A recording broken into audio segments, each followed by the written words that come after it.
Coming up on Full Sail Live, I dive deep into yet another Gala pentakill. There's one, there's two, can Kaiser get any more? There's three, Kaiser with Kaiser! Gala! Kill for Gala!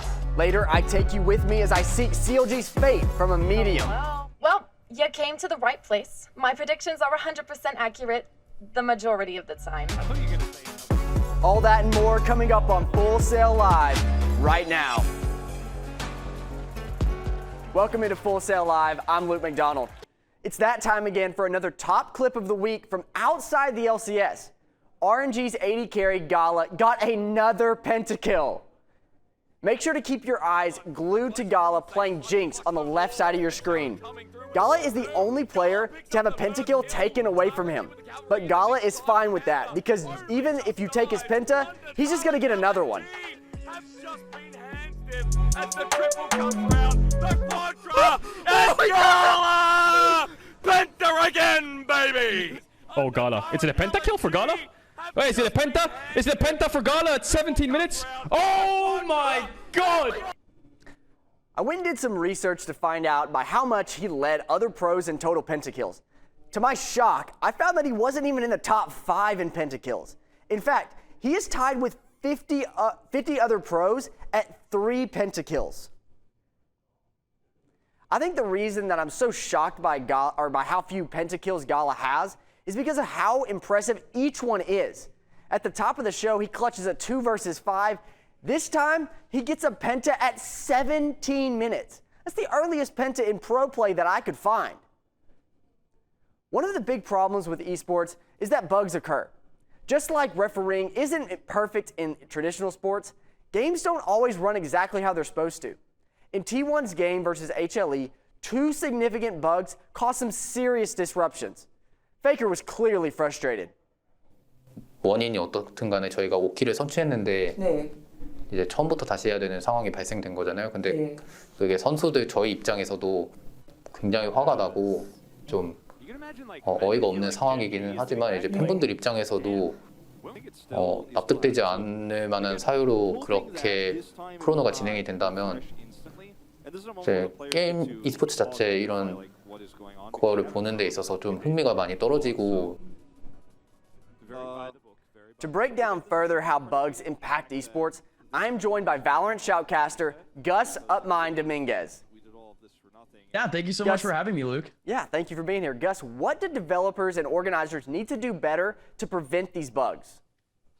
Well, here's the thing, Luke. We're talking about Riot Games. Riot has full control of League of Legends.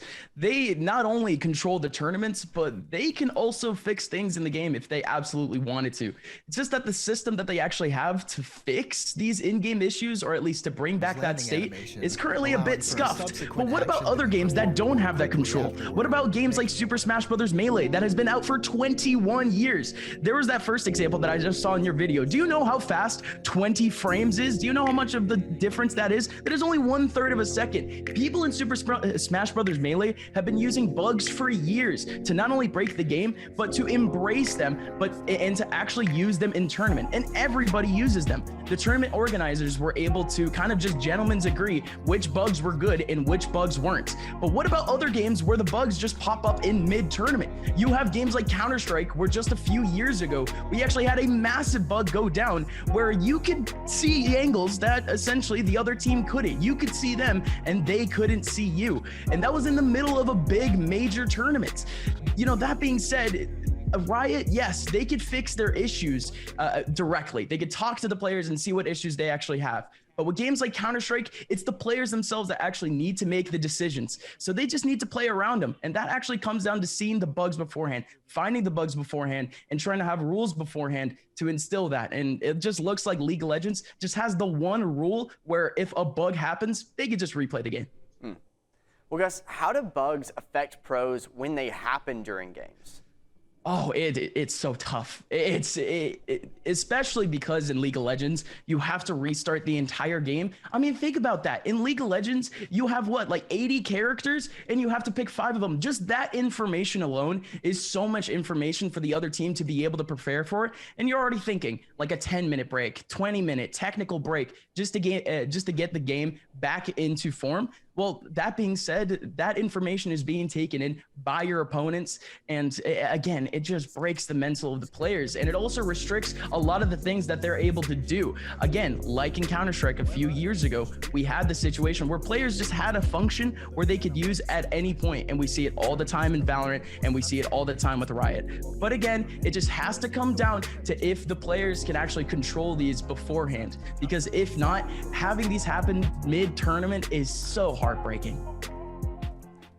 Absolutely. Gus, thank you so much for being here. Thank you.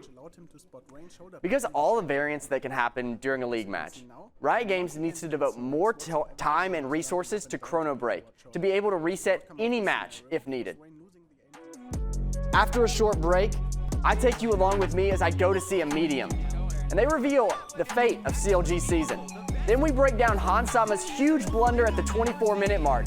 Don't you dare alt-tab out. There's so much more Full Sail Live coming up next. Welcome back to Full Sail Live. I'm Luke McDonald. While I was on vacation last week, I decided to look for a new medium. The last one I found on Craigslist was just a complete nut job. I wanted to know one of the biggest uncertainties in the LCS. What's going to become of CLG? Hello? Hello, welcome to Morgan's Mid-Tier Mystery Market. What mysteries can I reveal to you today? No, not you again. I thought I double-checked the Craigslist ad this time. Wait. I promise I have something that will work. What is it, some kind of crystal ball? Yes, exactly. Now, what questions can I reveal to you today? Okay, well, can the crystal ball tell me if CLG will make it to Worlds this year? Let's see what the crystal ball has to say. I see symbols. I see people. What do they mean? Okay, I'm gonna be honest with you. I got this thing on Monday. I haven't even read the manual yet. I have no clue. You've got to be kidding me. Okay, I'm out of here. Wait. I have one more thing. These. I promise these will work. Now ask me another question. All right, what will CLG's season end up looking like? Okay, let's see what the cards have to say. Let's shuffle. Oh, okay. One from the deck. Doom! Oh, okay, I'm out of here. Doom! Bye. Doom! Okay, well, guess that's what I get for being honest. Have you ever heard the saying, even a broken clock tells time twice a day? Well, that's true for a broken medium, too. She correctly predicted CLG's doom in their game against 100 Thieves. CLG and 100 Thieves, both teams at 5-3.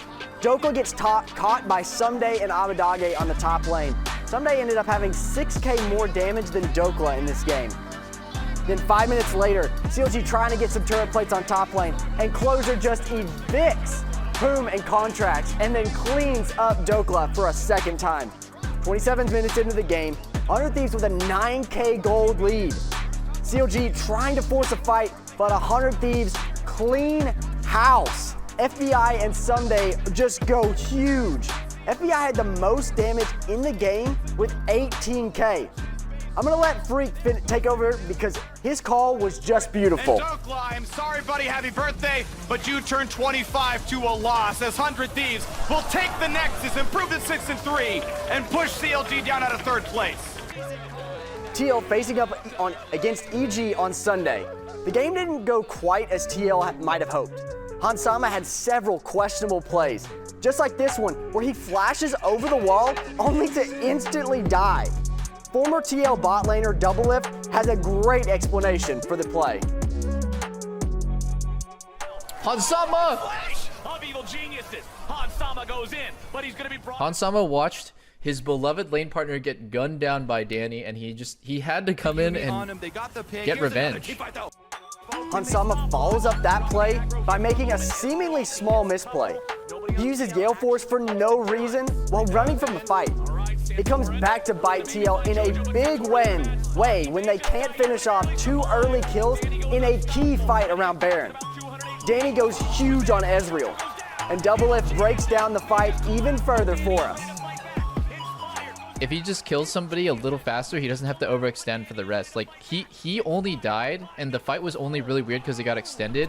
But, like, if they just immediately get, like, 2 one-shots off because of Gale, and then they don't have to keep committing, then Ezreal doesn't get to just clean them up like that. Even some of the best pros have off days. But I hope you can take away why these little decisions make a huge impact on the game.